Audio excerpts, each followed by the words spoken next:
Welcome to the Daily Devo. My name is Jeremy, and today we're talking about worshiping even when it's a sacrifice.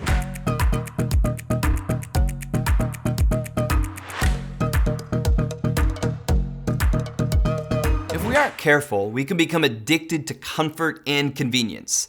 I had an ad pop up the other day that was both awesome and horrible at the same time.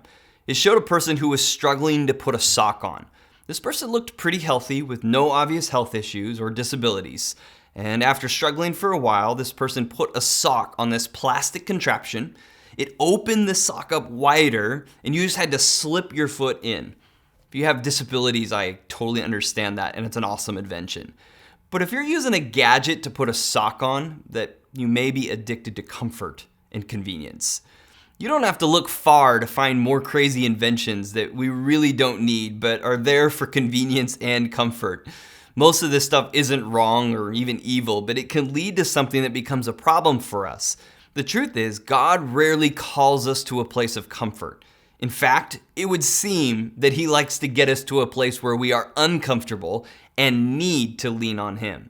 Check out Hebrews chapter 13, verses 15 and 16. The verses say, "Therefore by Him let us continually offer the sacrifice of praise to God, that is the fruit of our lips, giving thanks to His name. But do not forget to do good and to share, for which such sacrifices God is well pleased." Look what it said there. It says, offer up a sacrifice of praise.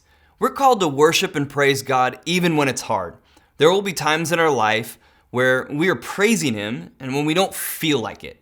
If you only praise Him when it's good, can we even call it praise? The verse said to continually give Him praise. When we give God praise, He shifts our focus off of ourselves and back onto Him. This is especially important when we are in challenging times. And due to so many in our culture being addicted to comfort, we start to lean away from God when stuff is hard, instead of leaning into Him like the Bible tells us to do. Don't let challenging times shake your faith in your relationship with God.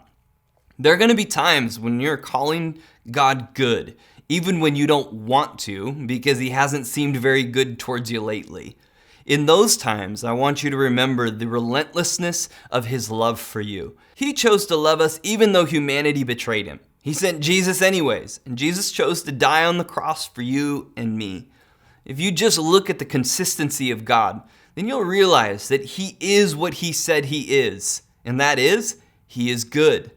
I find that when I look back at what God has done for myself and for others, when I thank Him for who He is, I can't help but praise Him for what He's done and what He's about to do. God doesn't need it, but He has more than earned the benefit of the doubt from you and I. He's the creator of heaven and earth, and for some reason, wants to be in relationship with you and me. David said it best in the Psalms, "Who is man that you are mindful of him?" I don't know why He cares about us, but He does. So I'm going to offer up a sacrifice of praise in good times and in bad. Thanks for joining us today on the Daily Devo.